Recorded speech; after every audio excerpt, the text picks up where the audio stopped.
Welcome to the Productivity Podcast. We're joined by Matt Porter, who is Chief Exec at the PDC Darts Corporation and former Chief Exec and board member at Leyton Orient Football Club, which seems to be a theme on these podcasts at the moment. Good morning, Matt. Morning, Simon. How are you?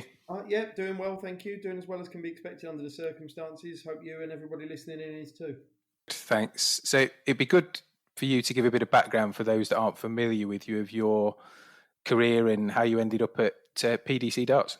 Okay, yeah. So I was working. I was studying at university whilst reporting on Leyton Orient, the team I support, for local media in East London. And then when I graduated, Orient needed a full-time press officer for the first time, so I got that role. That was back in 2001, pretty much 19 years ago. A couple of months shy of that anniversary. And then started working across at Matchroom, which at the time was the club's parent company, in about 2004. Became Chief Executive at Leyton Orient in 2006, Chief Exec of the Professional Darts Corporation in 2008. And at the time, because the majority of darts was domestic, it was okay to do both at the same time.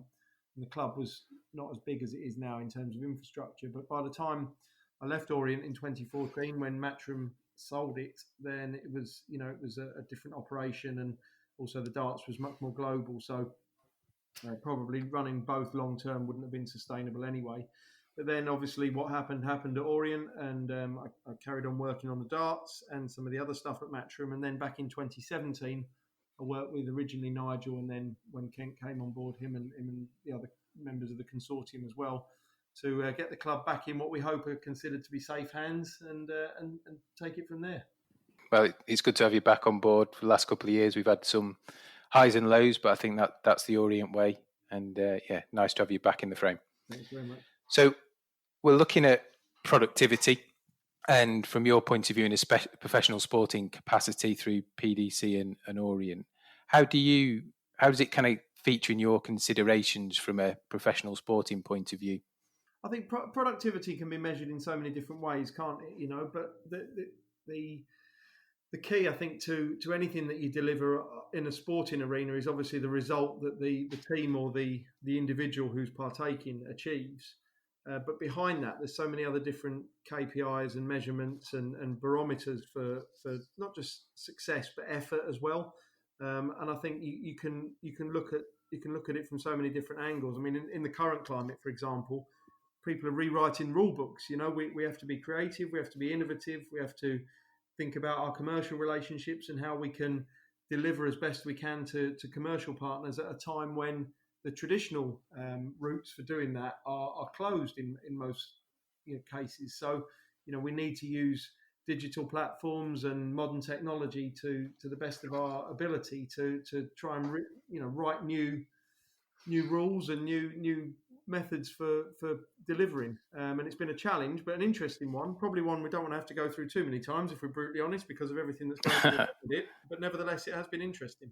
And is there a difference in an individual sport, darts, versus a team sport like football in terms of how those challenges take place? Yeah, there is. I mean, the differences are fundamental, really, rather than necessarily too technical on the sporting side of it, because in football, it's obviously a team sport. There's a lot more people involved with infrastructure and backroom staff and things like that. And also everybody's employed by a single entity. So in theory has the same aims and ambitions. Whereas in an individual sport where the competitors are self-employed and different stages of their career and different levels of financial security and success and things like that, then it becomes a different challenge from that respect. But from the respect of the rights holder, which I work for, Matchroom Sport, it becomes about, or it has always really been, and even more so, about the overall product rather than necessarily the competitors.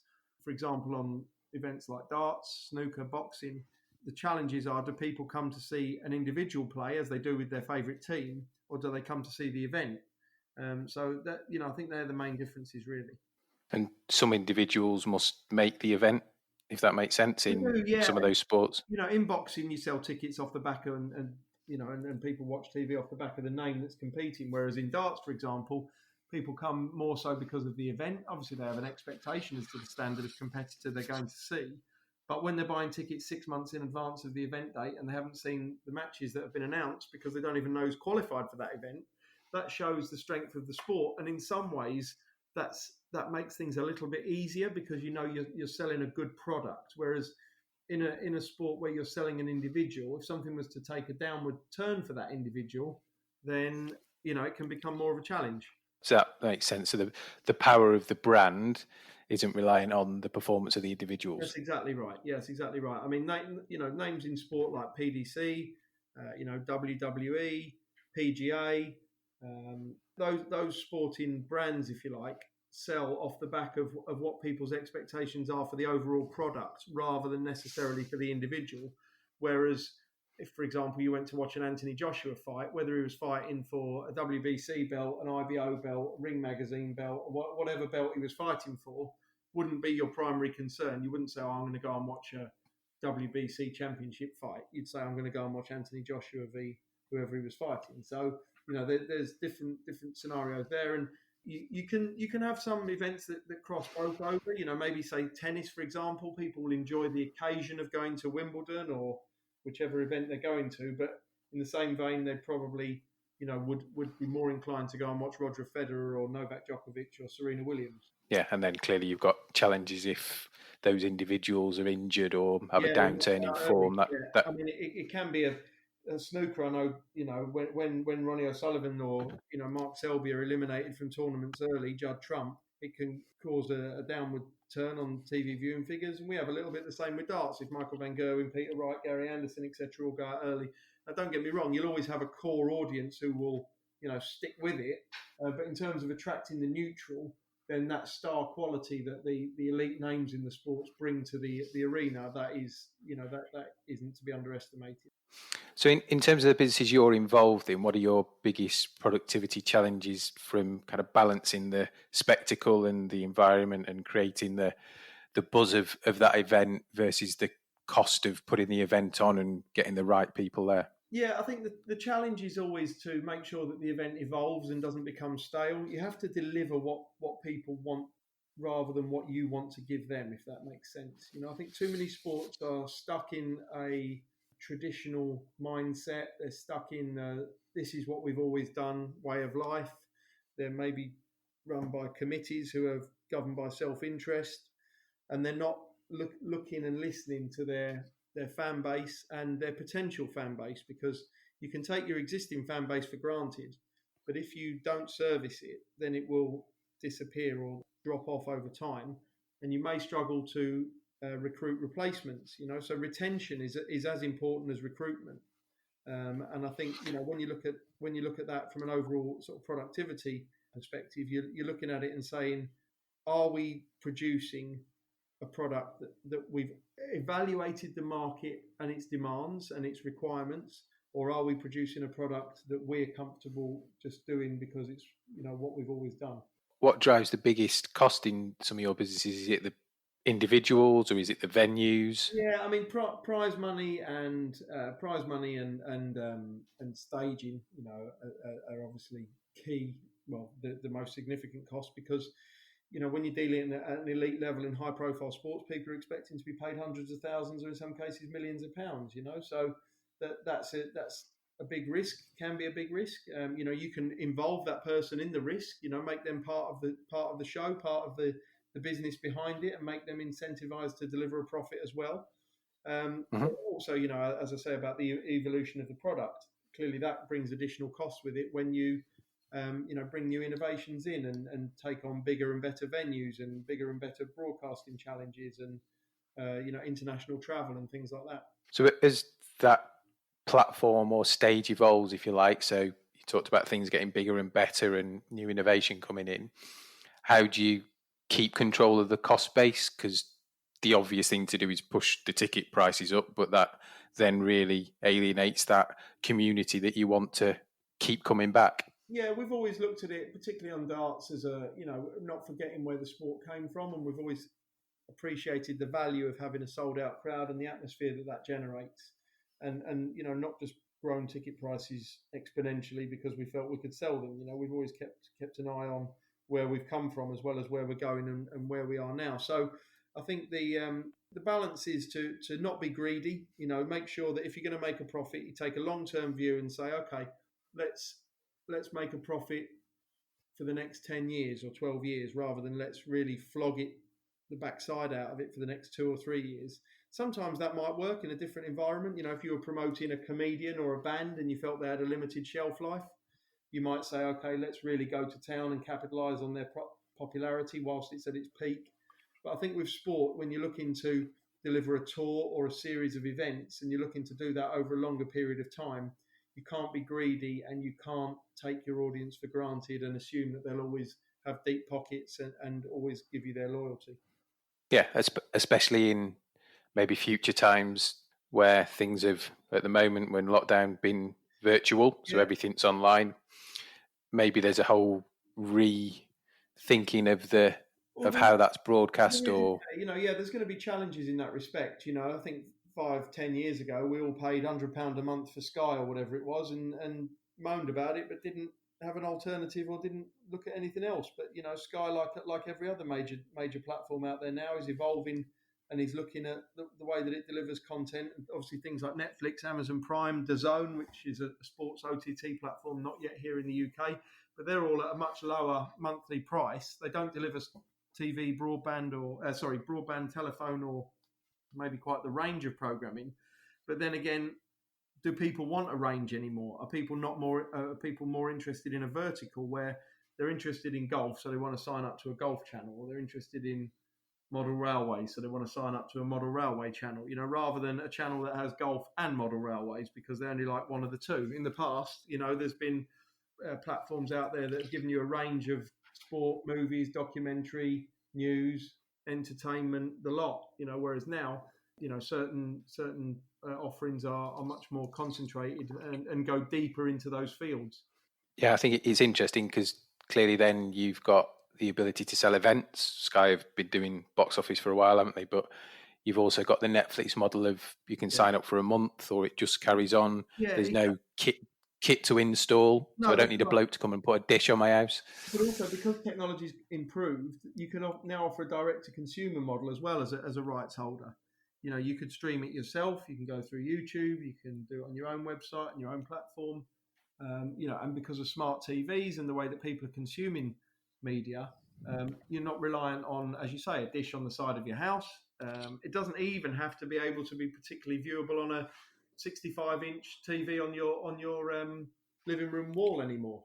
People are happy to watch content on their laptops, on their mobiles, on their tablets, and it's not just a case of saying, well, this is on at 7:00 on Tuesday night every week. I mean, when was the last time you watched a series where you waited faithfully every week for a new episode to come out? People don't want to do that anymore. They want to watch a box set and they want to bang it out in 2 nights with a bottle of wine on the sofa, because that's the modern way of consuming media. So sport is possibly one of the only drivers now for scheduling. Sport and news, everything else needs to be on demand. And once sport has happened live, the shoulder programming that goes around it, or the replay programming that goes after the live event, they need to be available 24/7 because that's how people want to watch it. Which gives you some agility in some areas and some opportunity in others as well, in terms of how all that comes together and the timelines you're working on and what have you. So that's interesting how that's all going to evolve, and I assume even at more pace with where we'll come out from. Yeah, agreed. So clearly things like darts have been growing. You see it on the telly and everyone's having a great time. I've been to a couple myself, and it's got a great reputation as football, and I think we're all missing any type of live sport at the moment. So as you're starting to think about how they're going to grow over the year next 5-10 years in this longer term strategy, how does cost control and efficiency feature in those? Because you can go bigger and bigger, but it clearly gets more expensive and more expensive. Yeah. I think when you look at it from a sort of personal point of view, as an individual who's responsible for a lot of those costs, you have to trust your judgment. You have to trust your experience and things you've learned, mistakes you've made over time. It's probably the only way you learn, or certainly the best way you learn, by making a mistake. But then as well, sometimes you have to take a little risk, and you'll try something that you feel is at a reasonable level. If it doesn't work, one of the things I most enjoy about working for Matchroom is that it's a company where you'll never get in trouble for trying something. If it doesn't come off, but you tried it with the right intentions, then that's not a problem.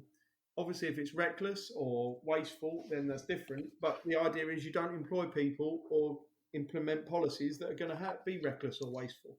So you kind of have to take responsibility and trust your own judgment and experience.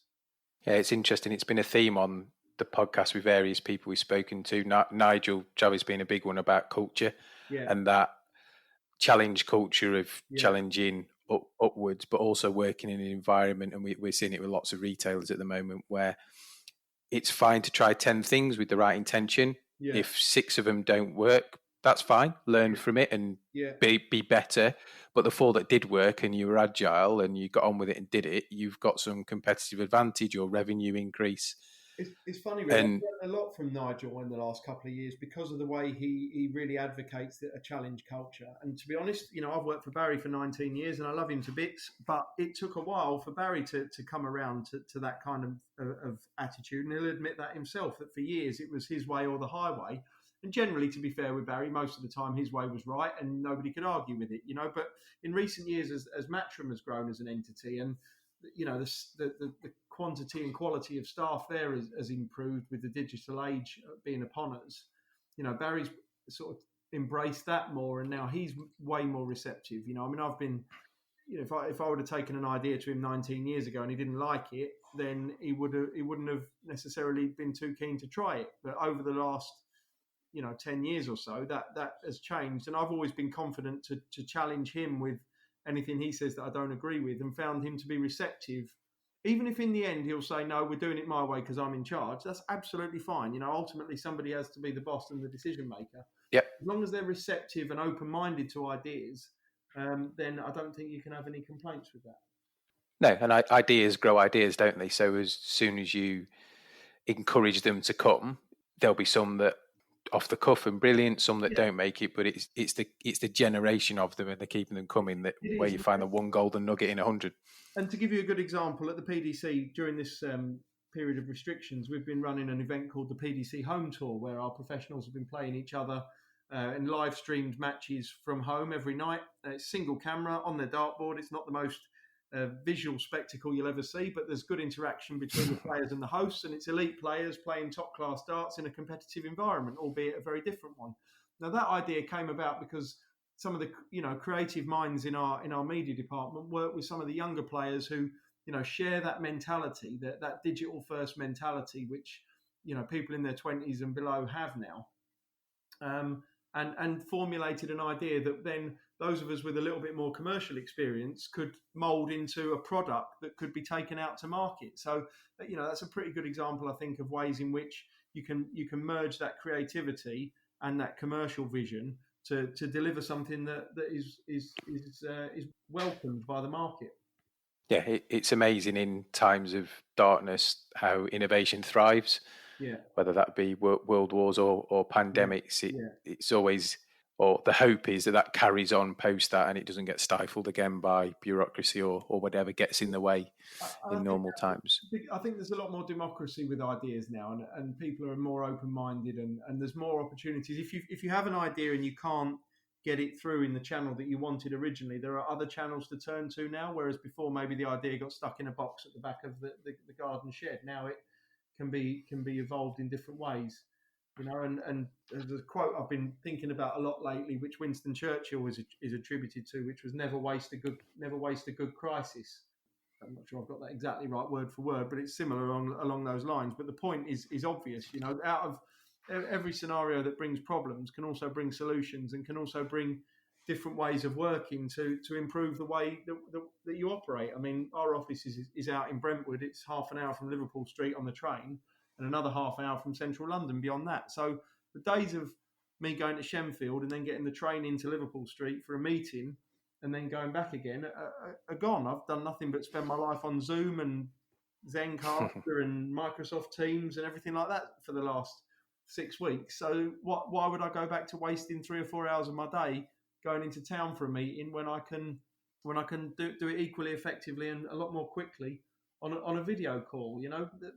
just different things that come out of different circumstances that can have a long-term positive impact.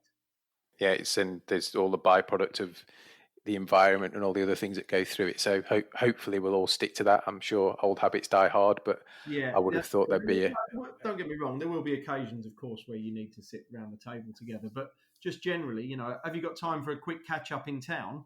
Well, not really, no. Let's have a Zoom call. I totally agree. So it's been some fascinating insight, Matt. Really appreciate your time.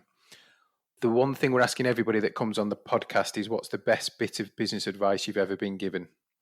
I think it's the message that I've been saying a couple of times during this podcast is give something. If you trust yourself and you trust your market and you know your product, give something a try. And as long as you're not reckless with it and you can resolve it if it doesn't work as you want it to, then you're much better off giving it a try rather than being left wondering what might have happened had you tried it. Perfect. Appreciate that, Matt. Thanks for your time. No, you're very welcome, Simon. No problem at all.